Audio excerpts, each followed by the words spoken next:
Prawn gravy பண்ணலாமா? Office முடிச்சுட்டு வரும்போதே எங்க அம்மா வந்துட்டு ப்ரான கிளீன் பண்ணிட்டு இருந்தாங்க. சரி என்னைக்குமே நம்ம வேலையே பார்க்க மாட்றோம். சரி என்னைக்காச்சும் நம்ம வந்துட்டு அவங்களுக்கு ஹெல்ப் பண்ணுவோம்ன்னு சொல்லிட்டு, ப்ரான் கிரேவி பண்ணலாம் அப்படின்னு சொல்லி நான் அவங்களுக்கு ஹெல்ப் பண்ணிட்டு இருந்தேன்.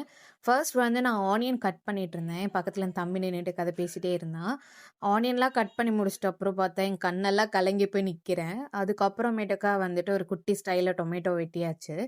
ஸோ டொமேட்டோ வெட்டிட்டு அதுக்கப்புறமேட்டுக்கா வந்து இன்னொரு அடுப்புல வந்துட்டு ஆன் பண்ணி, அதுல ரைஸும் நாங்க குக் பண்றதுக்கு வச்சுட்டேன். ஸோ அது ஒன் சைட் அது ஒரு ப்ராசஸ்ல இருந்துச்சு. ஸோ ஆஃப்டர் அது பார்த்தா அது ஒரு பக்கம் கொதிச்சு வந்துருச்சு. சரின்னு சொல்லிட்டு என் தங்கச்சி கூட ஃபன் பண்ணிட்டு இருந்தேன். அவ வந்து வீடியோல வந்துட்டு நான் இத பண்றேன், அத பண்றேன்னு சொல்லி பண்ணிட்டு இருந்தா. ஸோ அதுக்கப்புறமேட்டுக்கா பார்த்தீங்கன்னா, நான் வந்துட்டு கடாய வச்சுட்டு அதில எண்ணெய், அதுக்கப்புறம் வந்துட்டு கடுகு, அதுக்கப்புறம் வெங்காயம் அதெல்லாம் போட்டுட்டு வதக்க ஆரம்பிச்சுட்டேன். ஸோ வதக்கி ஒரு ஹாஃப் ப்ரௌனிஷ் கலர்ல வரும்போது, அதுக்கப்புறம் டொமேட்டோ போட்டுட்டு அதையுமே நல்லா ரைஸ் வச்சிருந்தோம்ல, அதுவுமே வந்துட்டு குக் ஆயிடுச்சு.